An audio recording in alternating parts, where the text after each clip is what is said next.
Natal, Merry Christmas buat setiap jemaat keluarga Allah di tempat ini. Boleh kita kasih tepuk tangan yang paling meriah?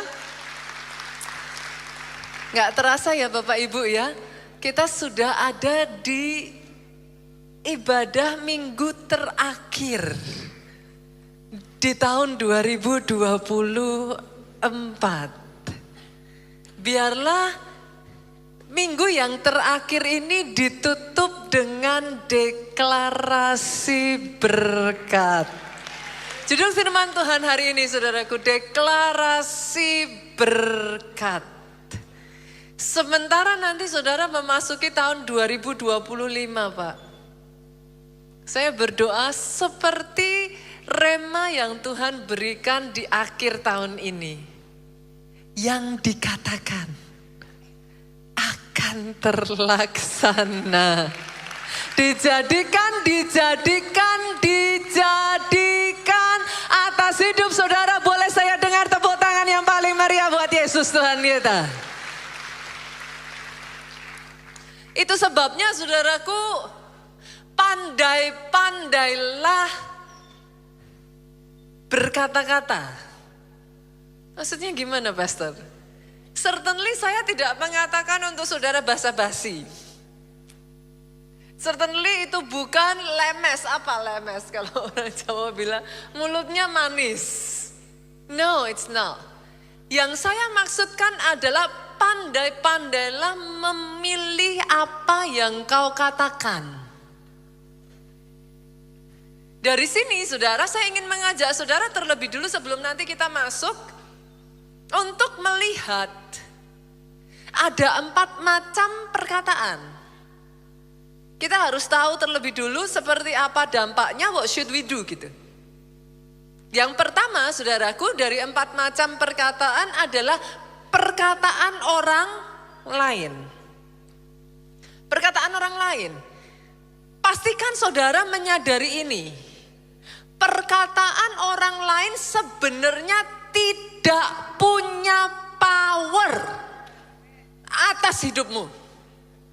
Unless, kecuali kau aminkan.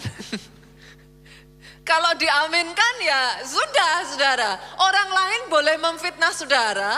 Orang lain boleh mengatakan orang macam saudara itu jenis orang yang bakal gagal. Orang lain boleh ngomong seperti kamu apa bisa berhasil. Orang boleh ngomong setiap orang gak suka sama kamu. Orang boleh mengatakan apapun. It has no power. Tidak punya kuasa Pak. Unless, kecuali you accept it. Saudara yang nerima. Masalahnya, orang zaman sekarang sukanya baperan. What is baper ibu-ibu? Apa baper itu? Bawa perasaan. Semua perkataan yang seharusnya tidak punya power over your life, tapi karena baper, justru yang negatif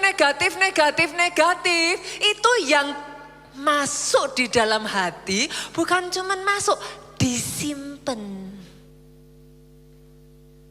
Bukan cuman disimpan Pak, diinget-inget. Puji Tuhan cuman diinget-inget, terngiang-ngiang. Ditambahin lagi, dihayati. Lama-lama kalau nggak hati-hati, saudara mulai self-talk. Iya ya. Bener ya. Akhirnya dari yang tadinya nggak apa-apa pun itu bisa jadi sedih loh. Lama-lama Pak, bukan cuman sedih Pak, itu bisa menyayat dan menyakiti. Sampai akhirnya semua yang dikatakan itu kalau saudara nggak hati-hati, saudara biarkan itu masuk, saudara terima, dia bisa merusak percaya diri saudara. Karena nggak ada percaya diri jadi minder. Dari minder lama-lama saudara menghindari pergaulan, kan nggak mau ketemu orang kan. Akhirnya jadi benar-benar nggak disukai orang habisnya.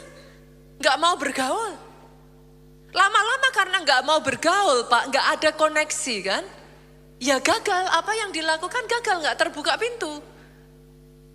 Sesuatu yang seharusnya tidak punya power, tetapi karena kau aminkan, kau iyakan, itu justru terjadi atas hidupmu.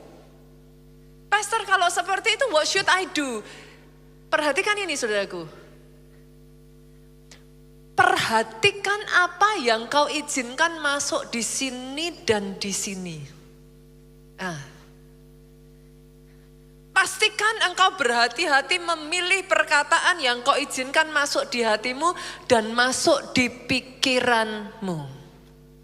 Itu yang pertama ya, Bapak Ibu ya, perkataan orang lain. Saya bawa ke yang kedua nih. Yang kedua ada yang saya sebut sebagai perkataan iblis. Yang namanya iblis kita tahu, dia adalah bapak dari segala pendusta. Yang namanya pencuri, dia datang untuk mencuri, membunuh, membinasakan. Jadi jangan heran saudaraku, memang ya itu kerjaannya iblis. Kalau dia mengintimidasi saudara, ya itu kerjaannya dia Pak. Bila perlu dia nggak akan berhenti sampai mengintimidasi. Kalau dari situ saudara makan, dia akan mencuri damai sejahteramu. Saudara makan lagi, saudara terima lagi, bila perlu dia bukan hanya mencuri, dia akan membunuh sukacitamu. Ya itu kerjaannya iblis. Hari ini saudara harus mengerti terlebih dulu, tangkap satu hal ini, selama engkau ada di dalam perlindungan Tuhan, iblis tidak akan bisa melukai engkau. Bolehkah saya katakan ini? Iblis tidak akan bisa memperkatakan kutuk kepada orang yang Tuhan kepadanya memperkatakan berkat. Tangkap dulu saudaraku. Bahkan itulah yang terjadi atas bangsa Israel. Masih ingat kisah Bileam? Kita buka ya, Bilangan pasalnya yang ke-23 ayatnya yang ke-7 sampai 8. Siapa Bileam ini saudaraku? Bileam itu adalah orang, ya zaman itu disebut sebagai nabi lah saudara. Tapi dia nabi bayaran Pak. Orang nyuruh apa ya dia perkatakan apa. Satu ketika datanglah seorang raja bernama Balak dari Moab. Dia mau ngalahin Israel gak bisa-bisa terus, dia meng-hire Bileam. Dia bilang, Bileam aku bayar kamu nih. Tapi kutuki Israel. Bileam bilang, oke, boleh. Sediakan aku mesbah, apa segala macam, 7 ini, apa segala macam. Nanti aku kutuki Israel. Tapi uniknya, dia naik ke atas bukit. Begitu dia melihat seluruh bangsa Israel. Bukannya kutuk yang muncul dari mulutnya, berkat. Balak jengkel Pak. Lu disuruh ngutuki, dibayar buat ngutuki kok malah dimunculkan berkat. Disuruhlah kedua kalinya sampai ketiga kalinya. Bileam tidak pernah bisa memunculkan kutuk. Kita buka, kita lihat ayatnya. Yang ke-7 mengatakan, lalu Bileam mengucap sajaknya katanya, dari Aram aku disuruh datang oleh Balak, Raja Moab dari gunung-gunung sebelah timur. Datanglah katanya. Kutuklah bagiku Yakub, datanglah, kutuklah Israel. Bagaimanakah aku menyerapah yang tidak diserapah Allah? Ini menarik sekali ayat ini saudaraku. Bagaimanakah aku mengutuk yang tidak dikutuk Allah? Dengan kata lain, dengar ini saudara. Siapapun itu tidak akan bisa mengutuki orang yang diberkati Tuhan. Tangkap dulu ini. Jangan mau didusai, dibohongi iblis dengan mengatakan sebaliknya. Kalau engkau diberkati, tidak ada yang bisa mengutuk engkau. Itu sebabnya Amsal 26 ayat 2 ngomong, kutuk tanpa alasan tidak akan kena. Jangan takut saudaraku. Kutuk tanpa alasan dalam bahasa Inggrisnya causeless. Causeless itu tanpa sebab. Jadi guna-guna, santet, apapun itu, tanpa alasan, tanpa sebab, tidak akan kena. Saya tidak mendengar amin yang paling keras dari tempat ini. Aminnya boleh yang lebih keras lagi. Boleh tepuk tangannya yang paling meriah buat Yesus Tuhan kita. Tapi jangan senang dulu Bapak Ibu. Tadi dikatakan apa? Kutuk tanpa alasan, tanpa penyebab, tidak kena. Boleh nggak saya balik? Berarti kalau ada penyebabnya bisa kena dong. Saudara ngerti? Kita cari penyebabnya. Kok bisa? Dari pasal 23 dan 24 nanti saudara baca deh itu terus 3 kali, bukan cuma sekali loh saudara, 3 kali. Sampai Bileam itu bawa keledainya bersikukuh nggak mau maju. Dihadang malaikat. Sadarkah saudara dalam kehidupan saudara ada malaikat yang berjaga-jaga di sekeliling saudara?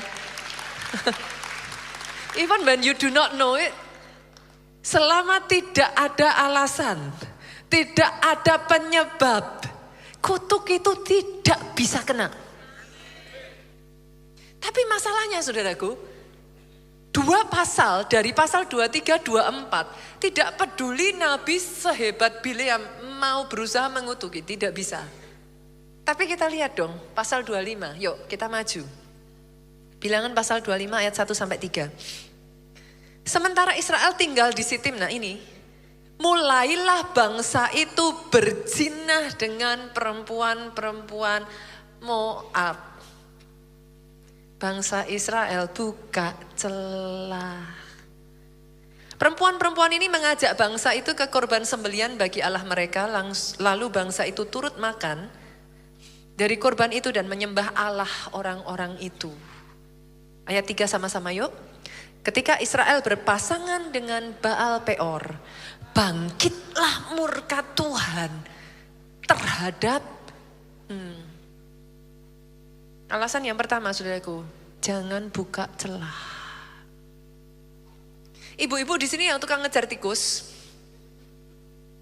pernah ngelihat nggak sih? Lubangnya tuh cuma segini loh Pak. Itu tikus pantat gede masuk loh sudah. Selama kepala bisa masuk, itu badan sampai sepantat-pantatnya ikut. Jangan buka celah. Katanya cuman WhatsApp pastor, saya tuh cuman WhatsApp. Masa sih WhatsApp salah? WhatsAppnya emang gak salah Pak. Tapi kalau sudah tahu dia punya suami, punya pasangan, ya mbok ya jangan WhatsAppnya pagi manis. Kan ya ndak ada ceritanya toh. Jangan buka celah. Yang kedua saudaraku, seperti tadi poin yang pertama, selama tidak kau aminkan. Masalahnya seringkali itu sebabnya orang Kristen, saya selalu mengatakan ini. Jangan main-main, orang Kristen enggak boleh baca-baca zodiak. Horoskop. Pastor, kan cuman iseng. Kan saya cuman baca-baca, enggak beneran kok pastor. Nah, baca pas. Hari itu tulisannya. Pasangan ada tanda-tanda selingkuh. Awalnya orang namanya akhir tahun gimana sih saudaraku? Semua pekerjaan kan justru semakin menumpuk. Pulang malam, lembur, ya wajar.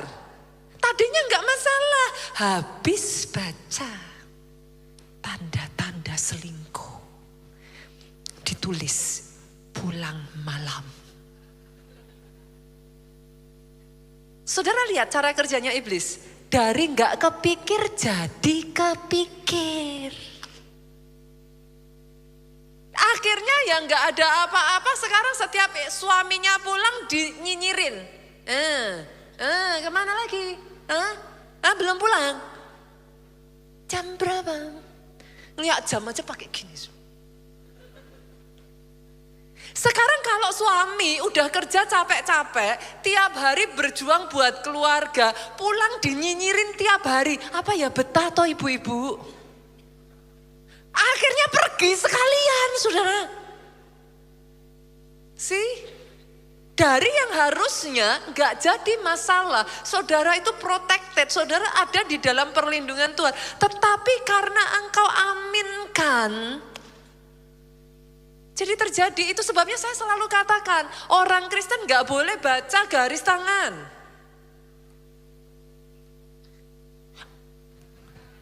Wah, umurnya pendek. Waduh, gak punya anak. Jangan pernah main-main dengan ramal-ramalan, tarot, apapun itu. Karena cara kerja iblis, sekali kepala masuk, badan sampai ke pantat masuk. Pastikan, saudaraku, jaga pikiran dan hatimu. Yang ketiga, nah ini manusia tuh lucu. Ada di dalam perlindungan Tuhan baik-baik kok malah dengan sengaja keluar dari perlindungan Tuhan. Pastor, caranya saya keluar dari perlindungan Tuhan gimana? Habisnya, Pastor, saya doa gak dijawab Tuhan. Oh, karena Tuhan gak jawab, biarlah dukun bertindak. Tapi saya masih ke gereja kok, Pastor. Saya masih melayani. Saudara bisa mengerti yang saya maksudkan? Jangan keluar dari perlindungan Tuhan. Engkau tidak bisa berdiri di dua kaki. Poin yang kedua ya, dapat ya Bapak Ibu ya. Oke, perkataan iblis. Yang ketiga, nah justru yang ketiga ini malah yang paling penting. Perkataan Tuhan. Yang nomor 3 ini yang punya power paling besar atas hidupmu. Saya berharap dengan saya mengatakan ini sekarang saudara bisa menempatkan di mana perkataan manusia itu harus ditaruh, perkataan iblis itu harus ditaruh, dan perkataan Tuhan. Tapi saya tidak akan membahas poin yang ketiga ini terlalu panjang. Kenapa saudaraku? Dari minggu pertama sampai kemarin minggu keempat kita itu bicara terus tentang power kuasa dari firman, Bu. 2 minggu yang lalu saya membagikan Yesaya 55 ayat 11. Firman yang keluar dari mulut Allah tidak akan kembali dengan sia-sia.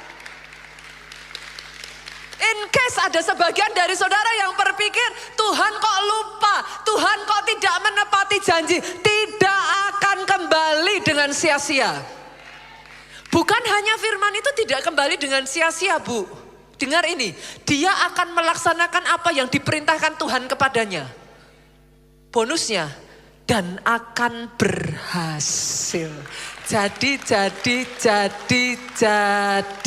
atas hidupmu.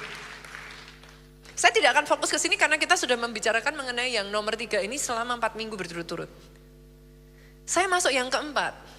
Perkataan orang lain, perkataan iblis, perkataan Tuhan. Yang keempat, perkataan kita sendiri. Perkataan diri kita sendiri. Saya akan highlight yang ini.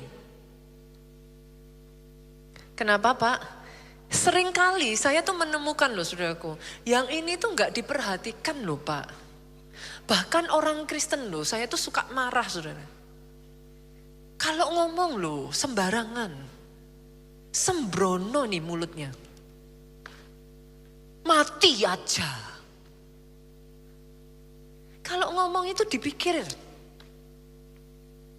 hancur saya, habis saya pastor.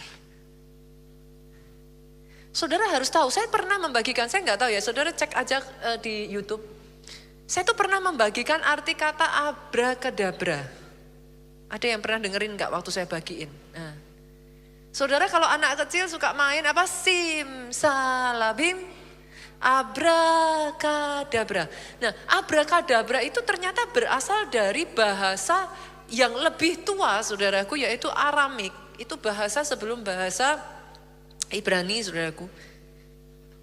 Itu bahasa yang lebih tua, yaitu bahasa Aramik, berasal dari kata afrakadafra. Artinya abracadabra itu apa, saudara? You create as you speak. Engkau menciptakan sementara engkau berbicara.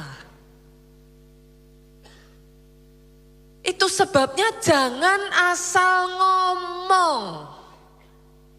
Watch out. Hati-hati dengan apa yang kau katakan. Amsal 18:21 mengatakan hidup mati ditentukan lidah. Siapa suka menggemakannya akan memakan buahnya. Kita sudah tahu ayat ini, saudaraku. Tapi boleh gak sih saya breakdown satu-satu ya? Hidup mati dikuasai lidah. Berarti boleh gak saya ganti, Pak? Hidup mati tidak dikuasai harta. Boleh dong? Boleh saya ganti lagi enggak? Hidup matimu tidak tergantung dari keluarga mana engkau berasal. Boleh saya tambah lagi? Hidup matimu tidak ditentukan situasi dan kondisimu hari ini. Oh come on. Hidup matimu dikuasai lidah. Lah pertanyaannya saya tambah, lidahnya siapa? Loh ya betul kan? Kalau hidup mati dikuasai lidah, lidahnya siapa? Hidup matimu tidak dikuasai lidah musuhmu. Musuhmu orang yang membenci engkau boleh memfitnah, boleh mengatakan apapun. Hidup matimu tidak dikuasai oleh perkataan musuhmu. Saya orang yang sangat menghormati dan menghargai profesi seorang dokter.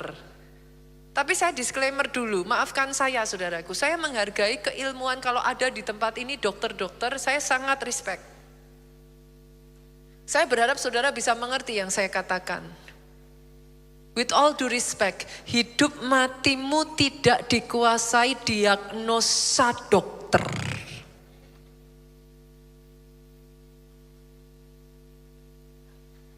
Hidup matimu dikuasai lidahmu. Dikuasai siapa saudaraku? Lidahnya siapa? Katakan saya. Itu sebabnya hati-hati ketika saudara berkata-kata. Kenapa? Yakobus 3 ayat 9 sampai 12 itu ngomong, dengan satu mulut yang sama bisa keluar berkat. Tapi dari mulut yang sama kalau enggak hati-hati bisa keluar kutuk. Which one you choose? Selama kemarin momen Natal, saya sangat-sangat blessed, saya diberkati saudaraku. Ada dari dua tokoh wanita yang sama-sama dalam hidupnya mengalami masalah. Yang satu memilih berkata call me blessed, yang satu memilih berkata call me marah, bitter, pahit. Maaf loh saudaraku, tanpa mengecilkan masalah setiap saudara yang ada di tempat ini. Setiap orang punya masalah, Bu. Ada di sini yang gak punya masalah, boleh lambaikan tangan saudara tinggi-tinggi. Saya tambahin masalah saya saudaraku. Saya bagi, saya kasih kalau saudara gak punya masalah. Setiap kita tanpa terkecuali punya masalahnya sendiri-sendiri. Setiap saudara boleh ngomong, tapi pastor masalah saya yang paling berat. Come on. Setiap orang mengatakan masalahnya paling berat. But it is your choice. Hidupmu tergantung pada pilihanmu. Which one you choose? Engkau memilih Maria dalam keadaan dikejar, hampir dibunuh Herodes. Dia memilih berkata, call me blessed. Pada saat dia harus menyaksikan anaknya disalib di atas kayu salib, hati ibu mana yang gak hancur? Tapi semua dia lalui. Alkitab selalu mencatat Maria Menyimpan itu dalam hatinya. She ponder it in her heart. Kenapa saudaraku? Karena bahkan kepada orang yang paling dekat dengan dia, Yusuf suaminya, dia tidak bisa cerita. Apa yang dia alami tidak dialami satu orang pun di seluruh dunia ini. Dia hanya bisa menyimpannya, dia hanya bisa membicarakan itu kepada Tuhannya. Dia hanya bisa meneteskan air mata melihat anaknya harus tergantung di atas kayu salib. Ya, dia memilih berkata, call me blessed. Sayangnya, Naomi yang memulai dengan sangat baik memilih berkata, call me marah. Doa saya hari ini setiap orang di tempat ini, di akhir penghujung tahun ini, engkau membanjiri hidupmu dengan deklarasi berkat. Berkati hidupmu sendiri saudaraku. Perkatakanlah berkat, perkatakanlah rencana Tuhan atas hidupmu. Aminmu boleh yang paling keras. Boleh saya dengar tepuk tanganmu yang paling meriah buat Yesus Tuhan kita. Dari sini kita sudah tahu ya saudaraku, kita sepakat ya bahwa perkataan ini penting ya. Oke, kita sudah tahu hidup mati ditentukan lidah kita sendiri. Oke, saya tambahkan lagi, saya bawa lebih maju boleh? Boleh ya? Saya bawa, oke. Now play with it. Mainkan saudara. Kalau saudara sudah tahu ada kuasa yang besar dan itu nggak jauh-jauh di lidahmu sendiri. Gunakan lidahmu menjadi senjata untuk membuka jalan di 2025. Caranya gimana Pastor? Yuk kita buka. Matius pasalnya yang ketiga, ayatnya yang pertama sampai ayatnya yang ketiga. Kita melihat dari kehidupan Yohanes Pembaptis, saudaraku. Ini caranya seperti ini. Pada waktu itu tampillah Yohanes Pembaptis di padang gurun Yudea dan memberitakan, bertobatlah sebab kerajaan surga sudah dekat. Sesungguhnya dialah yang dimaksudkan Nabi Yesaya. Nah, ketika ia berkata, berarti perkataan di ayat yang ketiga ini di-quote, disadur, diambil dari perkataan Nabi Yesaya. Nanti saya masuk ke sana, saudaraku. Ada suara yang berseru-seru di padang gurun, persiapkan jalan untuk Tuhan, luruskan jalan baginya. Saya bawa saudara memahami situasinya dulu. Yohanes Pembaptis ini lahir di satu zaman saudaraku, kalau saudara lihat itu dicatat di kitab Matius. Minggu lalu saya menjelaskan, siapapun yang berkhotbah di sini pasti juga menyampaikan hal yang sama, bahwa dari Maleaki sampai Matius ada masa kekosongan. Disebut sebagai apa? Ada yang ingat? Zaman intertestamental. Itu zaman kegelapan.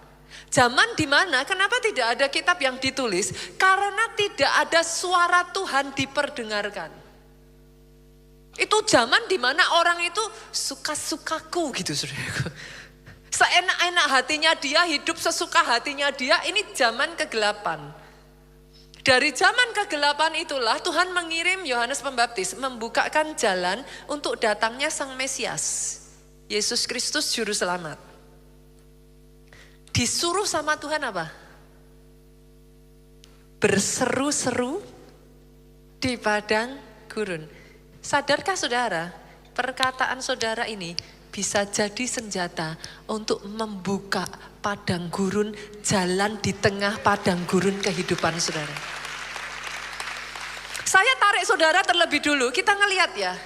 Kita buka dari Yesaya pasalnya 40. Ini ayat di mana perkataan dari Matius tadi diambil saudara.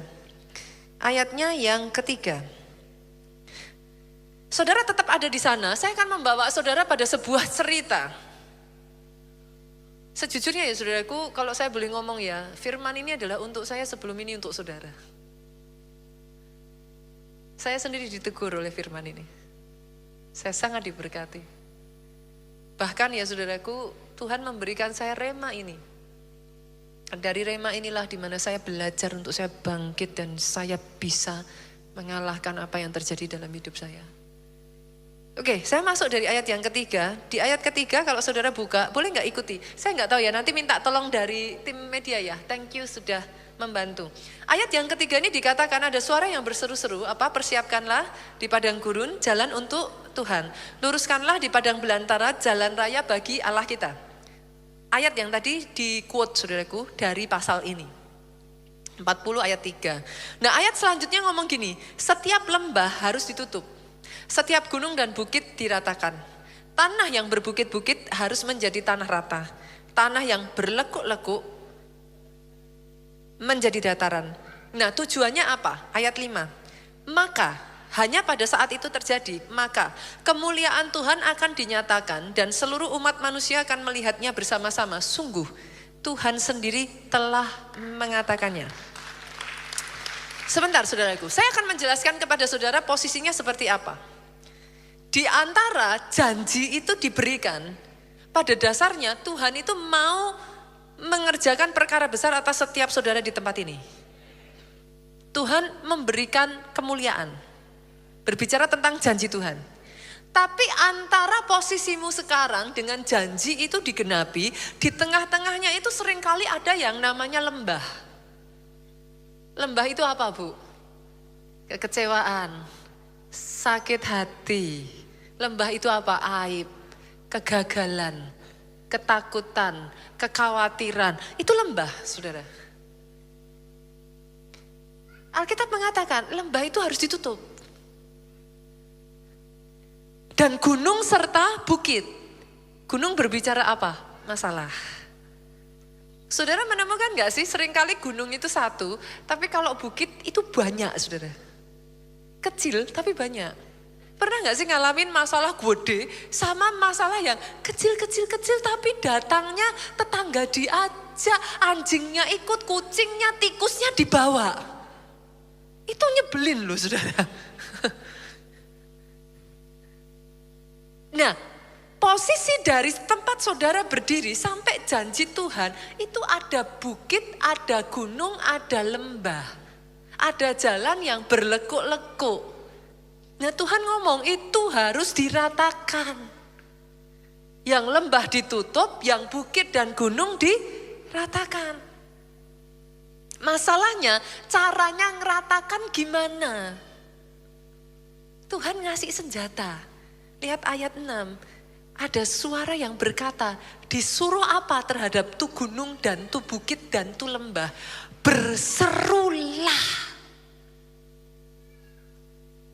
Jadi Tuhan suruh kita pakai perkataan kita untuk counter attack. Jangan salah loh saudaraku. Itu sebabnya penting untuk bukan memperkatakan perasaanmu, bukan memperkatakan sikon dan keadaan yang kau lihat, tapi memperkatakan rencana Tuhan. Pastor, apakah artinya kalau saya lagi sebel-sebel, Pak, saya nggak boleh cerita apa yang saya rasakan? Nggak ada yang ngelarang, Bapak Ibu. Tapi sadari, kalau saudara mau membuat yang tidak ada jadi ada, bukan itu caranya.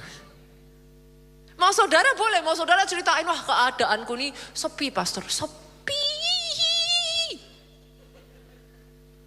Ya nggak apa-apa, saya bisa paham. Saudara menceritakan yang saudara rasakan. Frustrasinya saudara, capeknya saudara, ya oke. Tapi kalau saudara mau meng-create masa depan saudara, bukan itu caranya. Saudara harus menjadi seorang ahli yang bisa menggunakan lidahmu, mengcrafting, membentuk masa depanmu. Itu gak gampang, saya tahu. Bahkan di ayat ini disuruh sama Tuhan, berserulah, manusianya jawab apa? Apakah yang harus kuserukan? Udah capek.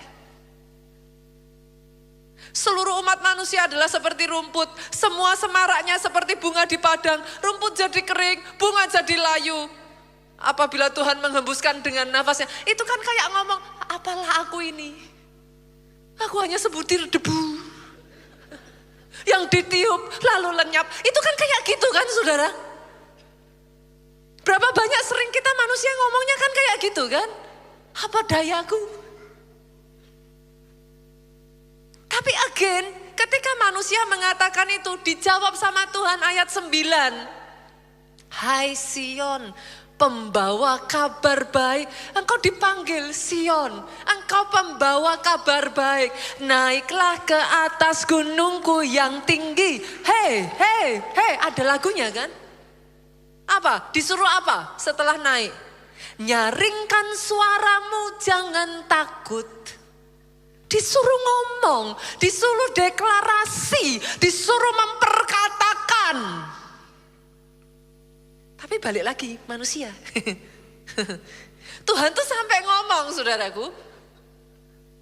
Tuhan itu nanti kalau saudara baca ayat 10 turun sampai ke bawah. Tuhan tuh ngomong gini, ayat 12 ya. Siapa yang menakar air laut? Tuhan tuh kepengen menunjukkan kepada manusia nih loh, bangun lagi imanmu. Aku ini Allah yang menakar air laut dengan lekuk tanganku. Aku mengukur langit dengan jengkal. Aku menyukat debu tanah dengan takaran. Menimbang gunung-gunung dengan dacing. Tuhan tuh seperti kayak pengen ngomong gitu. Kurang apa? Apakah aku gak sanggup nolong kamu? Itu turun terus saudaraku. Terus turun sampai ayat yang ke-26 saudara. Tuhan tuh sampai ngomong gini, arahkanlah matamu ke langit dan lihatlah. Sama seperti Abraham kan. Jangan lihat ke depan, yang di depan mata mengecewakan, yang di depan mata Abraham belum punya keturunan. Disuruh lihat ke langit, lihat tuh semua bintang-bintang, bukankah aku menciptakan itu. Tapi coba saudaraku, nih ya, manusia tuh gemesin banget. Ayat 27, Tuhan sudah ngomong panjang lebar. Ayat 27, mengapakah engkau berkata, Tuhan tuh ngomong sama manusia karena si manusianya ngomong, hai Yakub, dan mengapakah engkau berkata begini, hai Israel, hidupku tersembunyi dari Tuhan dan hakku tidak diperhatikan Allahku. Itu kalau zaman sekarang kayak saudara ngomong kayak gini loh, mana Tuhan? Kenapa Tuhan izinkan? Tuhan gak tolong aku, Tuhan sudah tidak memperhatikan. Di mana Tuhan? Pernah dengar kata-kata kayak gitu? Nah, saya tuh kayak baca ini tuh saya tuh geli saudara. Karena ini sebenarnya ya saudaraku, dari posisi di mana engkau berdiri sampai ke rencana dan janji Tuhan dibutuhkan peperangan. Dan peperangan terbesar itu bukan di luar. Peperangan terbesar itu di sini loh saudara. Pikiran dan hati. Itu tarik-tarikan. Antara saudara mau percaya tapi saudara lihat kenyataan tidak seperti yang kau harapkan, mulutnya gatel. Padahal kata kuncinya di sini. Saya berharap dengan saya menceritakan ini kepada saudara, saudara bisa melihat seperti apa prosesnya itu gitu. Nah Tuhan itu sampai ngomong, kalau enggak hati-hati nih saudaraku, Dia Allah yang menciptakan, ia tidak menjadi lelah dan tidak menjadi lesu. Dia memberi kekuatan kepada yang lelah dan menambah semangat kepada yang tiada berdaya. Kadangkala di tengah peperangan seperti itu, kok saudara kepengennya ngusahain kan yang kita bisa kan? Hanya untuk gagal tuh. Kalau sudah berusaha gagal, apa yang terjadi? Capek kan? Pernah gak saudara ngerasa kayak bangun tidur, udah tidur 8 jam, bangun-bangun rasanya badan tuh capek banget. Rasanya tuh pengen apa? Seharian tidur aja gak ketemu orang. Pernah gak ngerasain itu? Saya harus mengatakan ini kepada saudara. Saudara boleh tidak melihat, tapi yang tidak kau lihat belum tentu tidak ada. Coba lihat kiri kanan saudara, kalau ada kertas persembahan itu, amplop persembahan itu di samping saudara atau ada kertas apapun lah, terserah saudara. Coba saya ajak saudaraku, ke orang di sebelah saudara, saudara ada kertas giniin. Saya mau tanya, saudara bisa lihat angin gak? Bisa ngerasain gak? Sih? Yang tidak kau lihat belum tentu gak ada. Peperangannya kau gak bisa ngelihat, tapi dampak peperangannya kau bisa ngerasain. Jadi hari ini sadari, peperangan itu real. Jangan naif Bapak Ibu. Untuk engkau mencapai rencana Tuhan dibutuhkan peperangan. Itu sebabnya kenapa kau disebut lebih dari pemenang. Karena dari peperangan demi peperangan Tuhan membawa kemenangan atas hidupmu. Kita orang Kristen tidak diperintahkan menghindari masalah. Jangan lari dari masalah. Hadapi masalahmu, jadilah pemenang. Saudara bisa make sense ya sampai di sini. Pastor, kalau aku capek terus gimana? Kalau yang ini jangan tidur dulu Bapak Ibu. Belum selesai perangnya. Tuhan ngasih cara saudara, lihat ini. Orang-orang muda menjadi lelah dan lesu, teruna jatuh tersandung. Jadi jangankan yang saudara mungkin kayak, kadang saya sering dengar ngomong, wes tuwo. Yang muda-muda aja tetap bisa capek. Tapi ini disuruh Tuhan apa saudara? Tetapi orang-orang yang menanti-nantikan Tuhan mendapat kekuatan baru. Mereka seumpama Raja Wali yang naik terbang dengan kekuatan sayapnya. Mereka berlari dan tidak menjadi lesu. Nah ini perhatikan menarik saudara. Kata berlari dan tidak menjadi lesu. Bapak Ibu, lesu dalam bahasa Inggrisnya bukan lesu loh. Weary. Weary itu apa? Aus. Saudara pernah punya sepatu, saking seringnya dipakai, aus. Nah, anak Tuhan itu juga gitu. Apimu boleh menyala-nyala, engkau semangat, tapi tabrakan terus, sakit hati Pak. Ketemu pelayan Tuhan nyebelin, ketemu di gereja bikin lebih jengkel lagi, aus. Akhirnya kalau nggak hati-hati ngomongnya gimana? Nggak gereja-gerejaan. Nggak pelayan-pelayanan, tahu dapurnya malah lebih sakit pastor. Padahal engkau ditentukan di gereja ini memang supaya besi menajamkan besi, manusia menajamkan sesamanya. Nah lo, habis kan saudara? Loh memang gereja tujuannya untuk itu. Kenapa? Karena kalau nggak tajam, anak panah nggak bisa diluncurkan. Sembunyi aja terus saudaraku. Nggak meluncur-meluncur. Justru gereja ada untuk itu. Mau lari, pindah gereja. Nanti ketemunya sama kalau belum lulus kok saudara. Minggu lalu, bener saudaraku. Pas Natal kemarin saya khotbahkan di Jakarta. Tuhanmu itu sabar. Kita ibu-ibu ya, kalau anak nggak bisa-bisa terus, diajarin nggak bisa-bisa, lama-lama ya udahlah. Tuhan enggak. Ditunggu sabar, belum bisa dikasih lagi. Belum lulus lagi, lari, dikasih lagi. Mau buktiin toh perkataan saya? Saudara mau lari kemana? Alkitab ngomong, kemanakah aku dapat pergi? Menjauhi rohmu Tuhan, gak ada tempat. Saudara hanya punya satu pilihan. Hadapi. Jangan jadi orang Kristen dikit-dikit lari. Hadapi, sakit gak apa-apa itu bagus. Kenapa? Dari situlah engkau belajar, dari situlah engkau didewasakan, dari situlah yang namanya buah-buah roh muncul. Kasih, sukacita, damai, sejahtera. Yang namanya kelembutan penguasaan diri muncul dari mana toh Bapak Ibu? Proses. Yang sepakat katakan amin. Nanti kalau saudara baca, yuk saya ajak ya. Pasal 41 ya saudaraku. Saya tuh geli. Saking jekelnya Tuhan.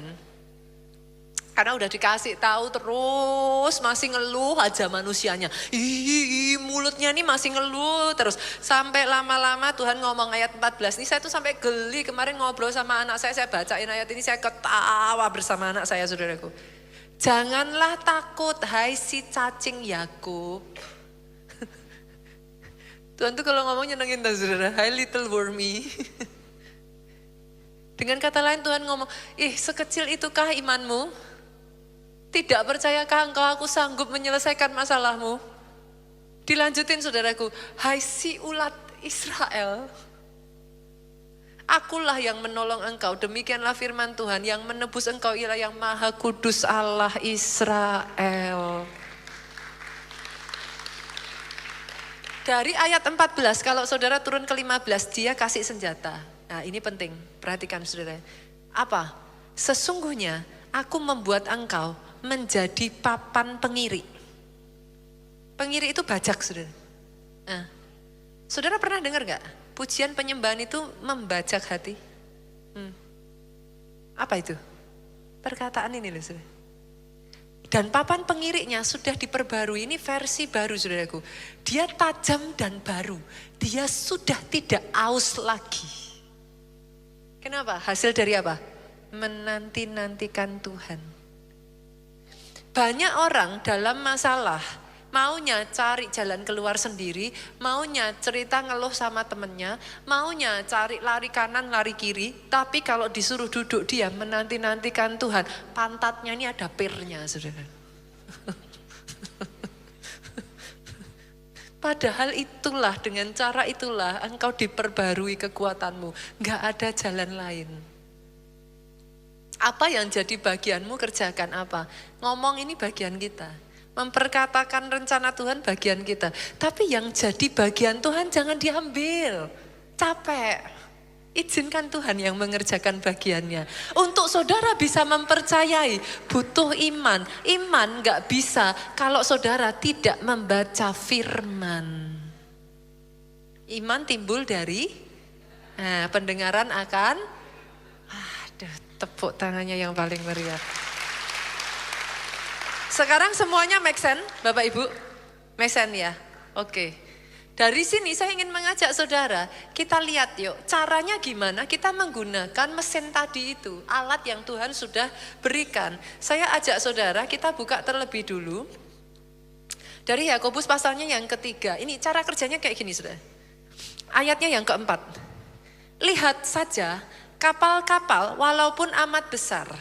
Nah, kapal-kapal ini berbicara apa? Saudara kalau baru pertama menikah disebutnya apa? Selamat menempuh bahtera rumah tangga. Kapal ini bicara tentang kehidupan kita. Kapalnya gede, banyak faktor dalam kehidupan kita, aspek dalam kehidupan kita. Walaupun amat besar, digerakkan oleh angin keras. Dalam hidup ada yang namanya angin keras. Angin keras itu apa Bapak Ibu? Badai.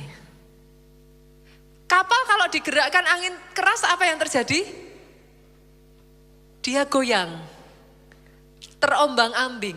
Pernah nggak dalam hidup saudara bisa goyang? Ya sama. Ini kapal, wajar dalam hidup itu wajar, nggak usah takut saudaraku, itu wajar.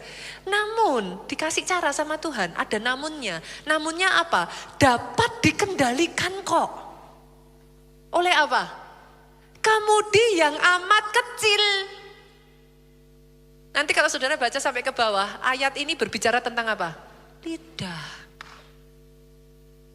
Bisa dikendalikan oleh kemudi yang amat kecil menurut kehendak si jurumudi. Maksudnya gimana? Dalam hidup ini, kapal yang besar tadi, wajar akan ada badai. Wajar kalau ada badai, orang sekuat apapun goyang kok. Tapi pada saat engkau goyang, yang harus kau perhatikan, pegang kemudimu kenceng-kenceng. Berapa ibu di sini, berapa banyak yang pernah nyetir di momen hujan, naik mobil momen hujan kecepatan tinggi? Kerasa nggak itu goyang? Kerasa nggak kadang kayak apa sih? Licin tuh, kayak apa? Keselip-selip, kayak apa? Ih, bahasa Jawa saya keluar semua loh ini saudaraku. Kepleset. Ini untungnya saya di Solo ini saudara. Kepleset, jadi kayak apa sih? Kayak goyang gitu saudara. Nah, di momen seperti itu, saudara yang terbiasa nyetir, apa yang saudara lakukan? Itu kemudi setirnya harus dipegang dua tangan kenceng-kenceng. Saudara harus fokus. Kalau enggak, saudara lepas, itu semakin hilang tuh mobilnya. Miring, dia bisa ini saudara nabrak.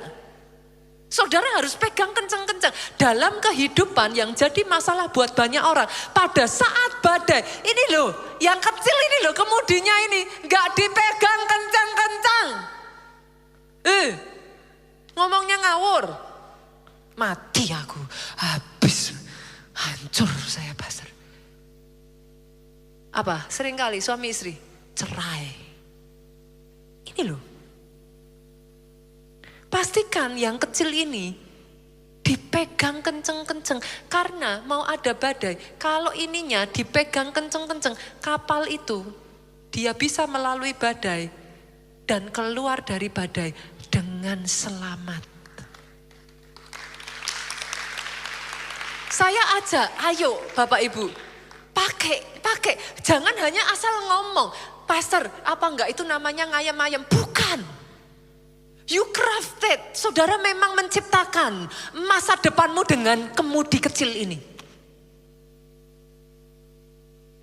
Di tengah situasi keluarga yang panas, ibu-ibu perhatikan, engkau bisa mengatakan kepada suamimu, dasar suami nggak bisa diandalkan. Engkau bisa marah-marah kepada anakmu, anak-anak semua nggak tahu ini, anak-anak nggak bisa dibantu orang tua. Atau engkau memilih, mama bersyukur, mama punya keluarga yang bersatu. Mama tahu ini nggak gampang, tapi kita bisa hadapi bersama-sama. Kita punya Tuhan. Kalau kita bersatu, doa orang benar masih besar kuasanya. Saudara bisa merasakan perbedaannya? Sih? Cara nahkoda memegang kemudi itu akan menentukan kapal itu lost, hilang, atau kapal itu keluar dengan selamat dari badai. Perhatikan ini Bapak Ibu. Firman Pak, dia dimanifestasikan pada saat diperkatakan. Pastor, buktinya mana? Kejadian 1, 2 minggu lalu saya khotbahkan. Kejadian 1 ayat 1 sampai 3. Pada mulanya Allah. Berarti sudah ada Tuhan dong. Tuhan menciptakan bumi. Bumi belum berbentuk. Kosong, gelap gulita. Oke. Pertanyaan saya, kita nggak tahu itu ayat berbicara berapa lamanya. Tapi sudah ada Tuhan kok masih kosong, masih kacau, masih belum berbentuk. Harusnya ada Tuhan selesai dong masalahnya. Ada Tuhan kok masih gelap. Sampai ayat ketiga Pak. Berfirmanlah Allah. Jadilah terang. Maka terang